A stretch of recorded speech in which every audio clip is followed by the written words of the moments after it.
Yun po mga tol, isang magandang araw po o mapagpalang araw po sa inyong lahat dyan sa sumusubaybay po sa aming mga video. So ngayon mga tol, patuloy pa rin po kami sa aming mga misyon na pagligtas sa aking mag-ina at pagligtas sa mag-ina ni Brad G. Ward. At patuloy pa rin po kaming naghahanap po sa aming mga kasamahan mga tol. Ngunit wala pa po talaga kaming nakikita kahit isa po ang kasama namin. Binalikan po namin yung lugar kung saan kami naambos mga tol. Hindi lang po kami nag-video ni Brad Pidot. Ngunit wala na po sila doon mga tol. Nasisiguro ko po na nakalayo na sila at nakita ko rin po yung mga video nila Brad Remart na hinahabol po siya ng mga bandido. At si Kuya Buds din, nakita ko din yung video niya kanina na magpapasalamat po ako dahil nakita ko po na nakakita po pala ng pagkain si Kuya Buds mga tol, na naagaw niya po sa kamay ng mga bandido. At yun, nakakain po siya sa awa po ng Panginoon. At kami naman po ni Brad Pidot, mahanap pa rin kami ng paraan kung ano po yung makakain namin dito sa gubat dahil wala po talaga kaming pagsaingan ng bigas na nasa bag ni Brad Pidot. At nagpapasalamat po pala ako mga tol sa inyong mga dalangin na ligtas po kami palagi at sa inyong pagsubaybay po sa aming mga video. Shout out po sa inyong lahat yan mga tol. Maraming salamat po talaga. Nakakalungkot man na isipin na nagkakahiwalay kami, ngunit alam ko naman po na ligtas po kaming lahat sa pagkangayon. Sana po ay wala pong mahuli sa amin o madisgrasya man sa kamay ng mga bandido dahil napakahirap po talaga ng sitwasyon namin dito mga tol, lalong lalo na sa area na ito na napakarami po talaga ng mga bandido. Talaga namin akalain na kahapon nagkasagupa po kami ng isang grupong bandido. Buti na lang po ay nakayanan namin ni Brad Pidot na sagupain sila at hindi po kami tumakbo ng malayo mga tol dahil alam po namin na hahabol sila, kaya nagpahinga po kami hanggat sa nawala po kami sa paningin nila at ligtas po kami ngayon ni Brad Pidot. Kagabi po sobrang lakas po ng ulan kahapon.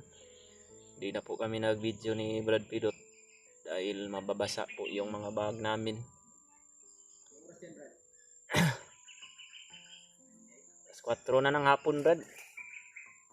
Buti nga ngayon mga tol, hindi umulan dahil kahapon ganitong oras napakalakas po talaga ng ulan.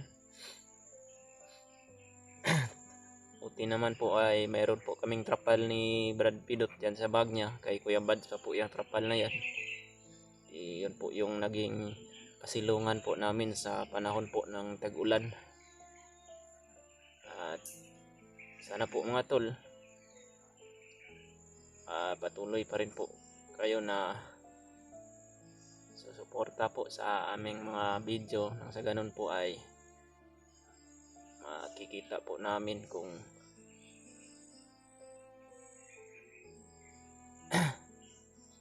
parang may mga dumadaan sa unahan mga tol. Parang mayroon pong bandido na paikot-ikot dito sa amin ba.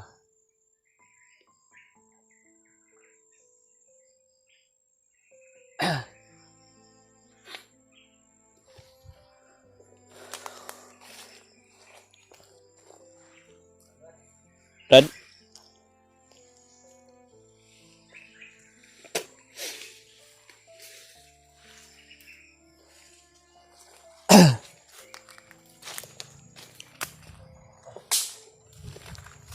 Yan po mga tol, lakbay na naman kami ni Brad Pidot. Nagbabaka sakali po na makita po namin yung mga kasamahan namin.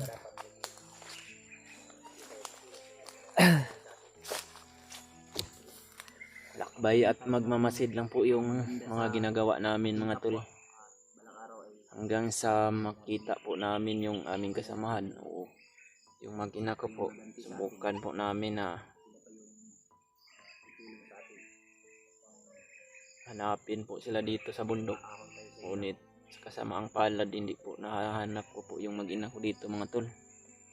Iwan ko po kung saan na yun dinala ni Commander Bagnot ngayon o sa mga tauhan niya. Yung ano Brad, yung nakikita natin bunga-bunga ba, yung mga yelo ba? Man. Marami ba yan dito? Kaya siguro dito. Hindi. Ito ba? Tignan ko lang kung ito ba yun. Pero may nagsabi sa akin na makain daw ito. Kainin mo kung gusto mo. Pero ako hindi ako kakain yan dahil hindi ko alam kung anong klaseng bunga yan. Sige, iba kasi na sasabi sa akin na yung ano daw, yung makakain daw ito. Parang may mga nag-uusap po sa unahan Brad. Nakakarinig po kami ng mga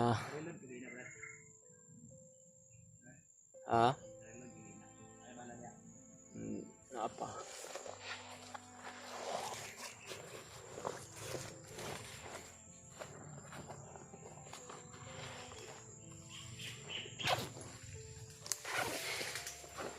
Bunok ba yun?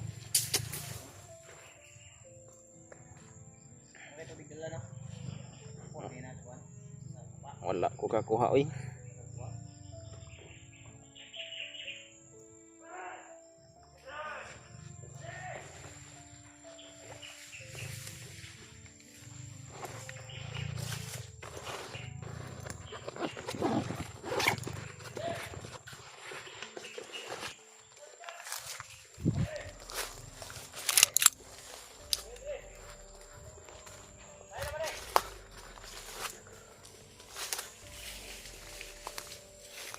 Brad.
May dala Brad.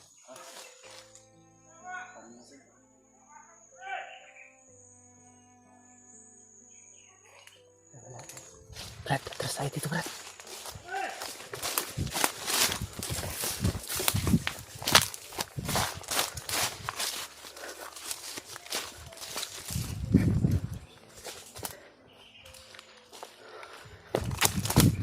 Saan tayo dadaan yan doon Brad? Napakarami nila doon.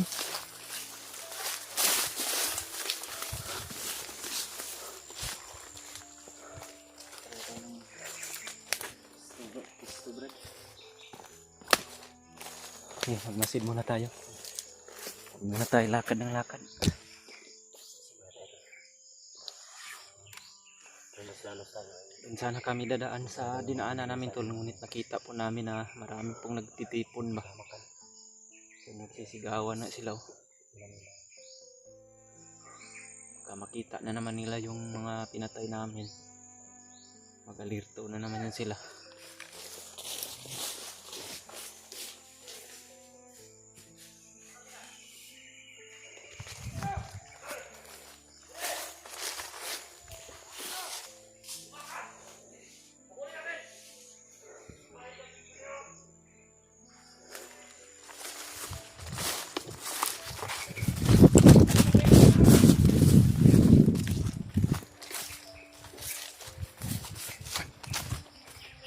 Parang sumunod sila sa ating ganda.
Napakarami po talaga ng kalaban tong area na ito mga tol.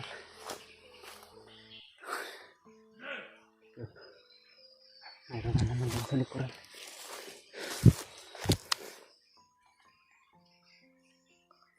Punta dito. Takot tayo dito sa puno.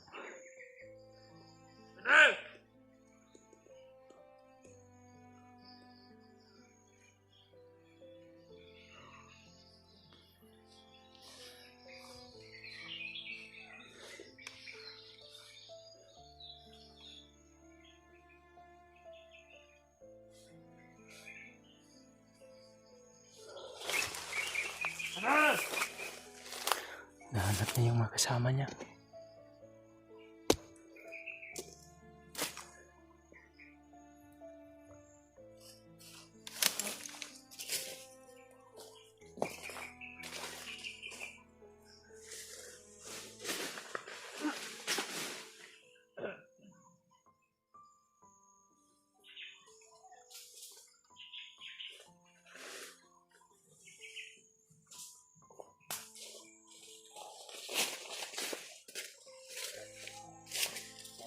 Ayan.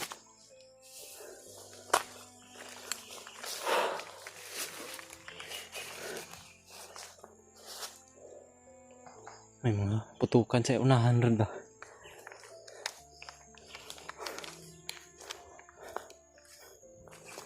Meron po kami naririnig na mga putukan sa unahan mga tol.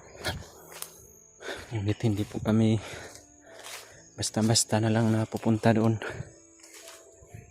Baka po mga bandido yan na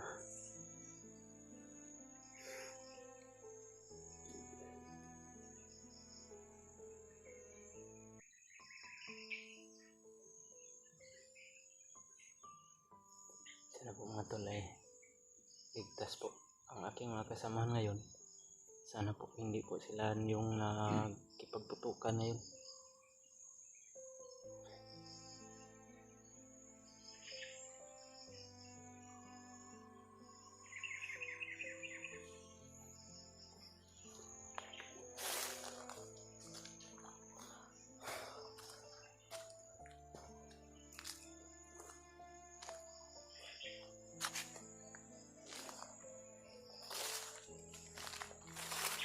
Brad, nakontak mo ulit si Kuya Bads, Brad, wala na. Tingnan ako ngayon, ulit na ganyan. Tubag. Kahit kung laki dyan mga millimeter. Wow. Tingnan mo ito. Chat din yung mga iba kong supporters kanina na okay lang daw si Kuya Bads. Si Remart daw ay hinahabol ng maraming bandido. Sa akin mga tol, nagtulong tayo dahil hindi man niya mabigay ng vision dahil hindi niya alam kung saan siya napadpad.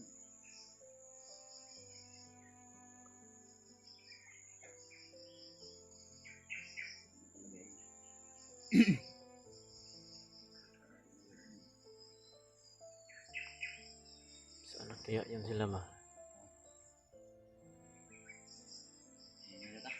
Mas mabuti sana kung magtagpo tayo, Brad.